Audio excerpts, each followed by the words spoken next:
Section 1. Good morning. Oh, good morning. Is this, room number 26? Yes, that's right. So, is this the Student Job Centre? It certainly is. How can I help you? Well, actually, I'm looking for a job, a part-time job. Do you have anything available at the moment? Yes. Are you a registered student? I'm afraid this service is only available to full-time students. Yes, I am. I'm doing a degree in business studies. Here's my student card. Which year are you in? Well, I've been at uni for 4 years, but I'm in the 3rd year because I took last year off. Right. Well, let's just have a look at what positions are available at the moment. There's a job working at the reception desk at the sports centre for 3 evenings a week. That's Wednesdays, Thursdays and Fridays. Oh, that sounds like fun, but unfortunately I have evening lectures, so that's not possible, I'm afraid. Is there anything during the day? OK, that's no good then. What about cleaning? There's a position for a cleaner at the childcare centre. Right. But you'd need to be there at 6 a.m. Does that appeal? 6 o'clock in the morning? Oh, that's far too early for me, I'm afraid. I'd never make it that early in the morning. Well, there was a position going in the computer lab for 3 days a week that might be OK. Here it is. No, it's in the library, not the lab. Clerical assistant required. I think it mostly involves putting the books back on the shelves. Oh, no, hang on. It's for Wednesday and Friday evenings again. No, I can't manage that because of the lectures. OK, I'm getting the idea. Look, I'll just get a few details from you anyway, and then we can check through the list and see what comes up. We'll fill in the personal details on this application form first, if that's OK. Yeah, that's fine. Now, what's your name again? Anita Newman.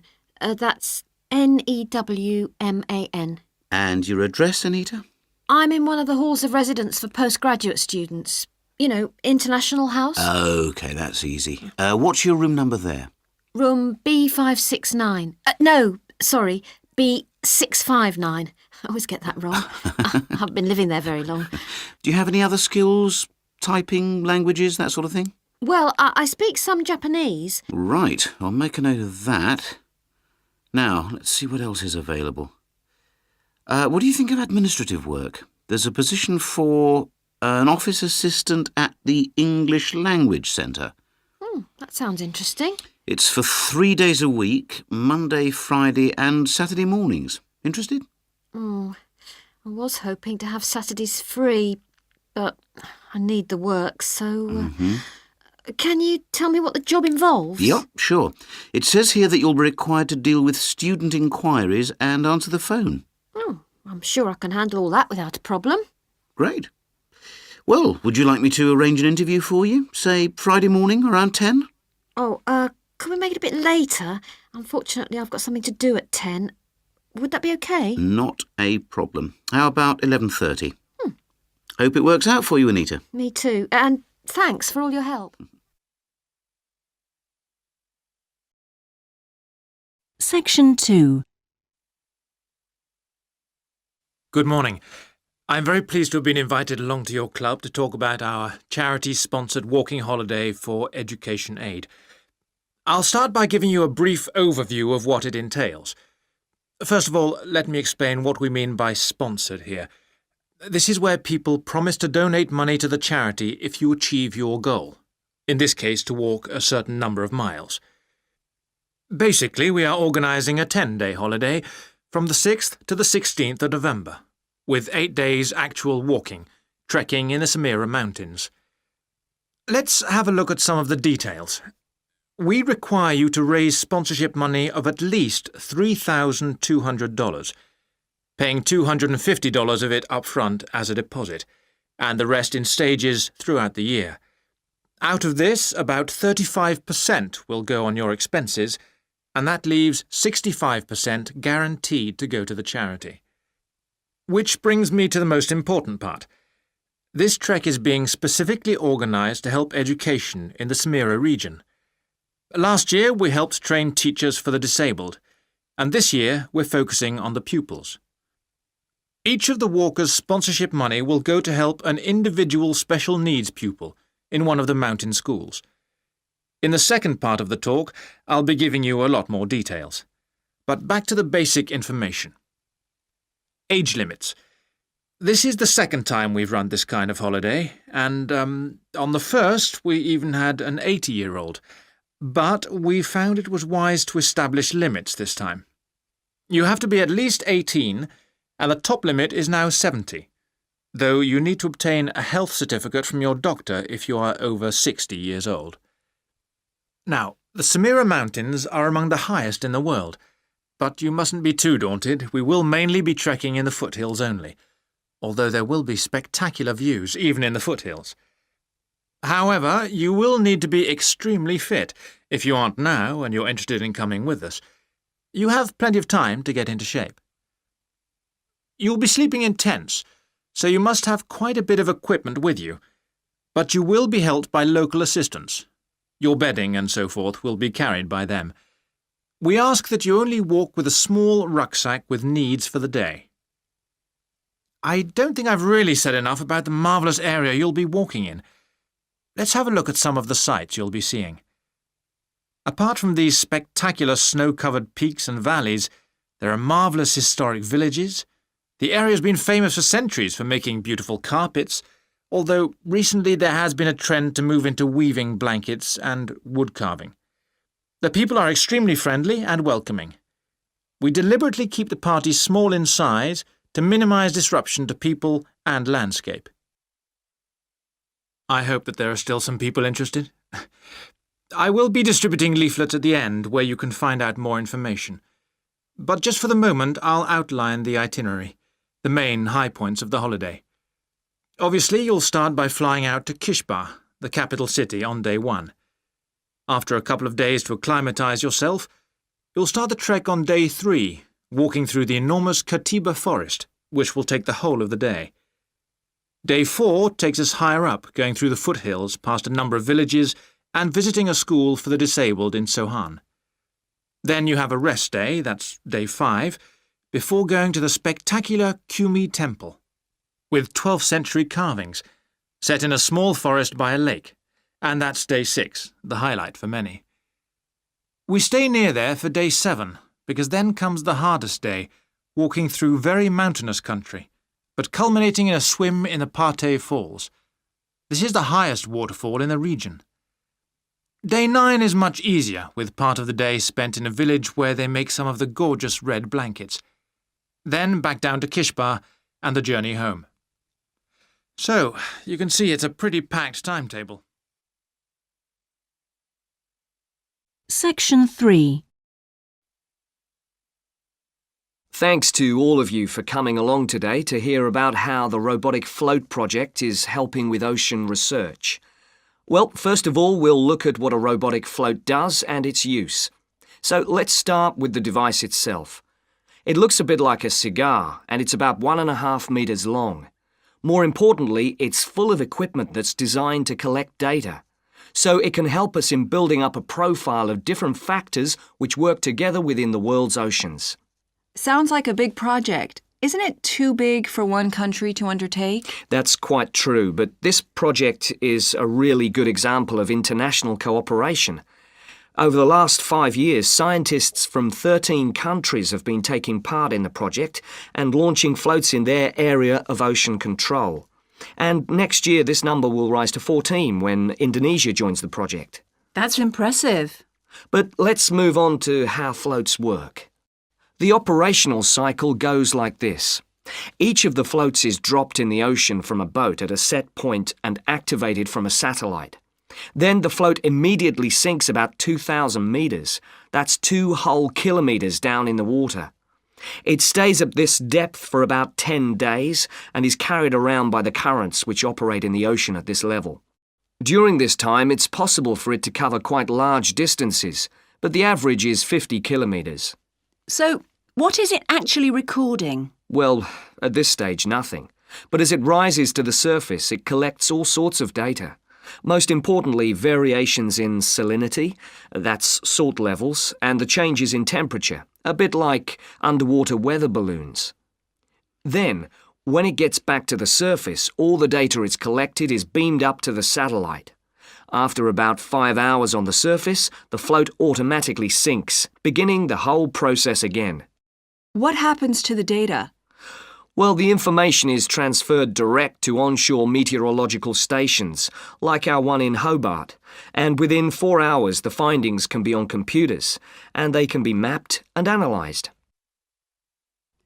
You say you're building models of the world's ocean systems, but how are they going to be used? And more importantly, when? Some of the data has already helped in completing projects. For example, our understanding of the underlying causes of El Niño events is being confirmed by float data. Another way we're using float data is to help us to understand the mechanics of climate change, like global warming and ozone depletion. That's part of an ongoing variability study, but the results are still a long way off.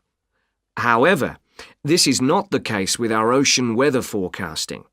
Because we know from the floats what the prevailing weather conditions will be in certain parts of the ocean, we can advise the Navy on search and rescue missions. That's happening right now, and many yachtsmen owe their lives to the success of this project. In addition, the float data can help us to look at the biological implications of ocean processes. Would that help with preserving fish stocks? Yes, and advising governments on fisheries legislation. We're well on the way to completing a project on this. We hope it will help to bring about more sustainable fishing practices. We'll be seeing the results of that quite soon. It sounds like the data from floats has lots of applications. Yes, it does. It's also a powerful agricultural tool. If we were aware of what the weather would be like, say, next year, we could make sure that the farmers planted appropriate grain varieties to produce the best yield from the available rainfall. That sounds a bit like science fiction, especially when now we can't even tell them when a drought will break. I agree that this concept is still a long way in the future, but it will come eventually, and the float data will have made a contribution. Section 4. Good morning, everyone. Today's lecture forms part of the Hospitality and Tourism module. Last week, I looked at the economy end of the hotel business. This week, I'm going to discuss the luxury end of the market. Let's consider the following scenario. You wake up in the middle of the night in a strange hotel miles away from home, disoriented most probably from jet lag, when even the most expensive surroundings can seem empty and dispiriting. You have paid a great deal of money to stay in this first-class hotel with its contemporary technology, but according to recent research carried out by an international travel and public relations company, all is not well. The research suggests that even the most opulent, luxurious hotels seem to have underestimated the most basic needs of their customers, be they traveling for work or pleasure. The need to feel at home in surroundings which are both familiar and inviting. Do these findings, however, apply only to hotels situated in particular areas? Is it possible that the external environment can affect a guest's well-being? The company's research covered a whole range of different hotel types, both independent hotels and those which are part of large chains. They investigated chic so-called boutique hotels in the heart of downtown business districts, stately mansions located in the depths of beautiful countryside, and plush hotels built at the edge of tropical beaches, surrounded by palm trees and idyllic blue ocean. And the research concluded that what was outside the hotel building simply didn't matter. This is a fascinating revelation, and those of you hoping to move into careers in the travel and leisure industry would be well advised to look at the findings in more detail. But back to the main point of this lecture, the need to feel at home. What can the hotel industry do about it? And is the very idea so subjective that it's impossible to do anything about it on a global basis? However, nothing stands still in this world.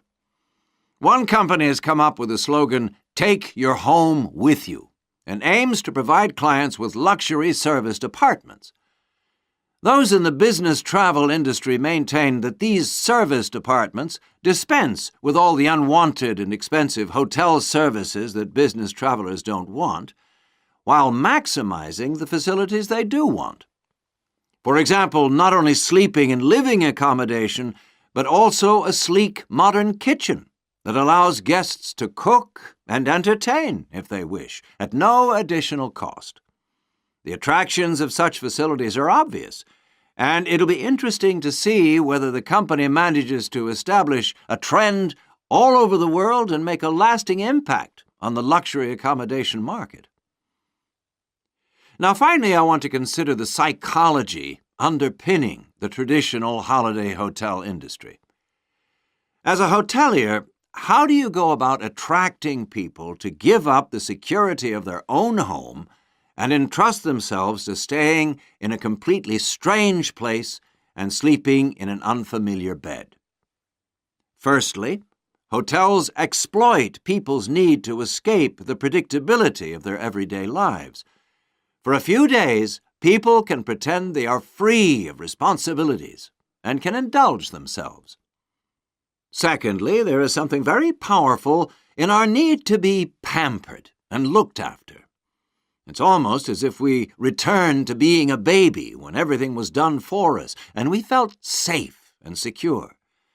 And not far removed from this is the pleasure in being spoilt and given little treats, like the minuscule bottles of shampoo and tiny bars of soap, the chocolate on your pillow at night. And we actually forget that we are paying for it all. Next week, I'm going to look at eco-hotels, a fairly new phenomenon, but increasingly popular, particularly